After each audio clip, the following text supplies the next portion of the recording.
Hey everybody, it's Steve with Sky194, and I appreciate you taking the time to visit and check out my video. And we are here at Barcelona. And like I said in my E-Seniors race this last weekend, um, I had a setup for the Ferrari that I was planning on using in the in the E-Seniors GT3 championship, but I didn't switch it in time.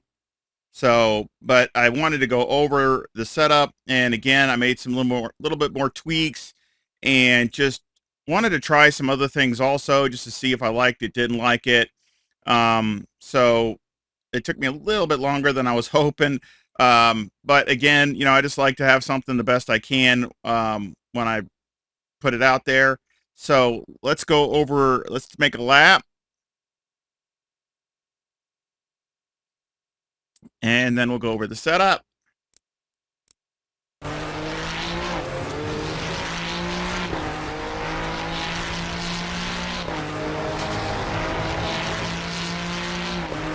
And this is, I don't remember where, this is like the third or fourth lap of this stint.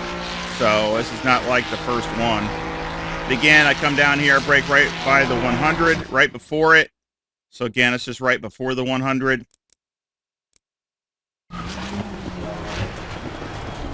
Again, I usually aim for these little sausages that are right here and right in this next one. I'm kind of aiming for those, pretty much trying to run over them with my right front, or, even a little bit the inside of that. Just like that one, running over that. And then, let it run out wide. Bring it back. Again, get on the little bit of hesitation on the gas, let the car rotate, and then get right back on it. And also, I want to say, again, this is race setup. So again, I have the, started with 55 liters. You can see I have the TC2 at number 1. So that's another thing. I mean, if you're qualifying, or even if you're really wanting to go for it for maybe a couple laps, you can go to, you can put TC2 at 0, and it actually helps rotate through that long right-hander. So and you can gain a little bit of time. So again, I think it could pick up even a little bit more through there, especially through this part, and also the other fast right-hander, because it does help that car rotate that little bit. And but the only bad thing is, like I said, after a while, the car might get a little bit looser because you start, you're getting hard on the rear tires. So that's why I just left it at 1 when I was doing this, because I wanted to just keep it as like a race pace and to see what it would do. So again, that's why I did that. But I did try it the other way also. And then, of course, right before the overhang here, I'm on the brakes, go down to second. Try to hold it near this curbing. Sometimes you might drift out a little bit. It's not a big deal as long as you try to keep your speed up and try to like double apex it. So if you can hold it tight, or if you drift out a little bit, either way. The only bad thing is if somebody's trying to can get up underneath you. But if you keep your momentum up, they shouldn't be able to do that. So just, again, if you go a little wide, keep the momentum up, let it drift out, and just, again, keep your speed going. I kept it tight that time. And then down here, basically, it's really hard to judge this. You can judge it with the brake mark, with these skid marks here, but that's really not what you should do, because you could be a track where they're not there. So a lot of times, basically, what I do is I use multiple stuff. I mean, I look where this pole is on the left, and then judge it by that, and then go down to first, and basically try to hold it and get on the gas as soon as I can. You can see I'm halfway through the turn, if that, and I'm already feeding the gas back in. So again, I'm trying to feed the gas back in to get the car to help it rotate and also accelerate. That makes a big difference.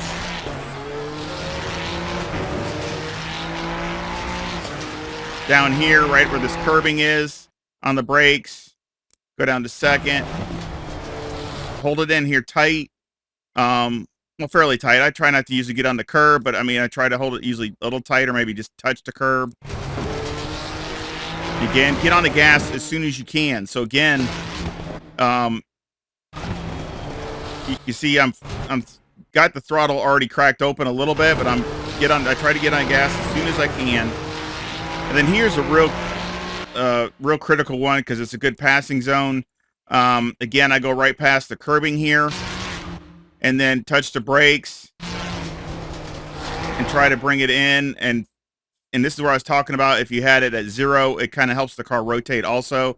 So, and that's what you're needing the car to finish, so it doesn't run off into the dirt and you get out of bounds, or you also mess up your time. But you do want to run it out as wide as you can to keep the momentum going. And then down here right before the 100, again, they're just right before it, like a car length before it. In the car, you're about right up to it. So again, you got to remember, you sitting in the car, you're right up near it. Down to first, try to do a late apex. Get on the gas as soon as you can. Run over the curb.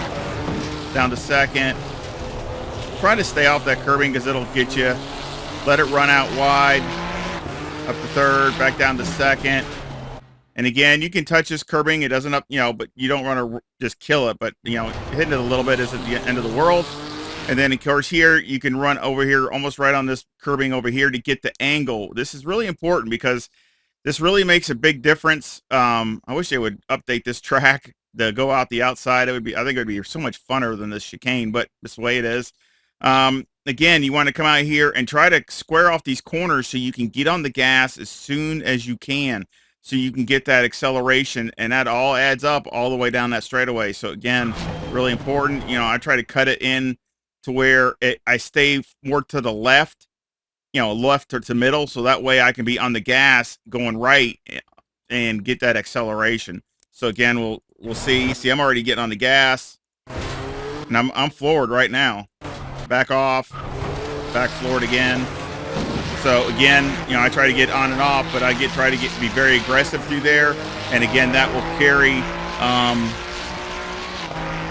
the speed all the way down the straightaway.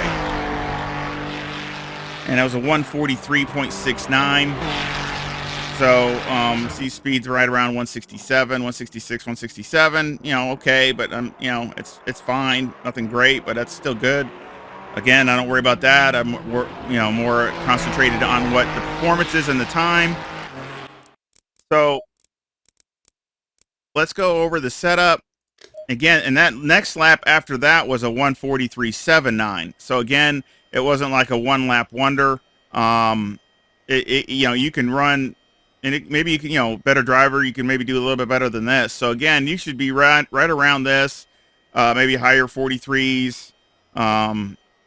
It's there. And of course, I'm sure if you had less fuel to go for like a qualifying run, you could knock a few more tenths off of it. So again, all my temperatures are always usually around 22 to 24 degrees on all my setups. I try to keep the conditions as close to the same as I can. We got 25 left front, 24.5 left rear, 26.4 right front, 25.7 right rear. The toe's a negative 0.1 on the front with the camber at negative 4 on the left front, negative 3.8 on the right front, and the caster at 13.1. The toe on the rear is a positive 0.02 with the camber at negative 3.5 on the left rear and negative 3.3 on the right. Now, I have tried a lot of different stuff here, different alignments, more toe, negative toe, and all those kinds of things. And I really think this is pretty much optimized. Too much, more negative toe. You want to get it into some oversteer, especially corner entry, and it doesn't work. So, and I think it's just better off doing it this way. That's about it here. Electronics, I got 3, 2, and 1, and 3, 2, 1, and 1. Again, I just started with ECU map 1. Again, you can go to 0 on this TC2. It's up to you. Definitely would for qualifying. I would definitely go down to 0. You probably would gain a little bit and especially those fast right-hand turns. If you just do it just right, you could probably gain another tenth or two. But obviously you're gonna really tear up the rear tires. But like I said, in a race, that's up to you. But just be aware of that.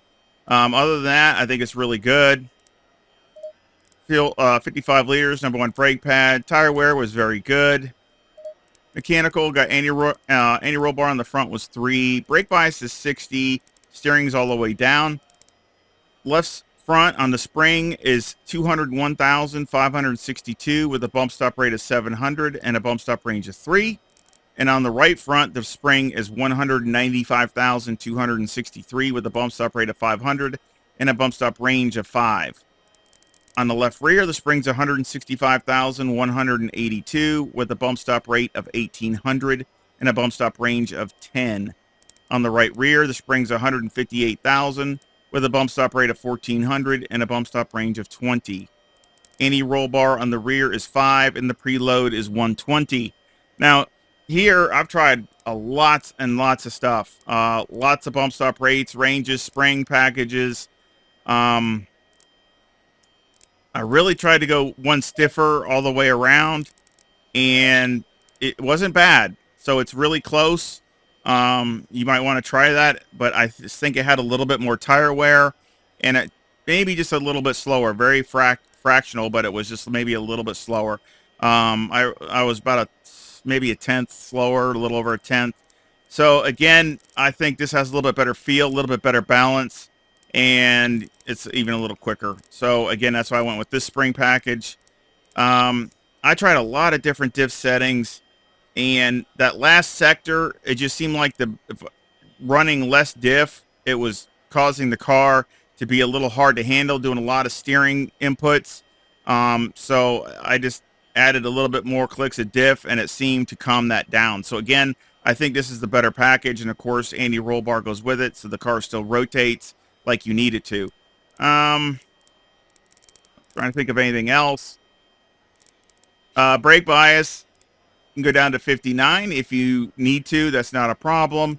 But again, I don't think you need it. Maybe till, accordingly, maybe later in a stint or something like that. Again, it's fine the way it is. Let's go to shocks. We got 2165 on the front and 1133 on the rear, all dialed in with Motec, and the graphs came in really good.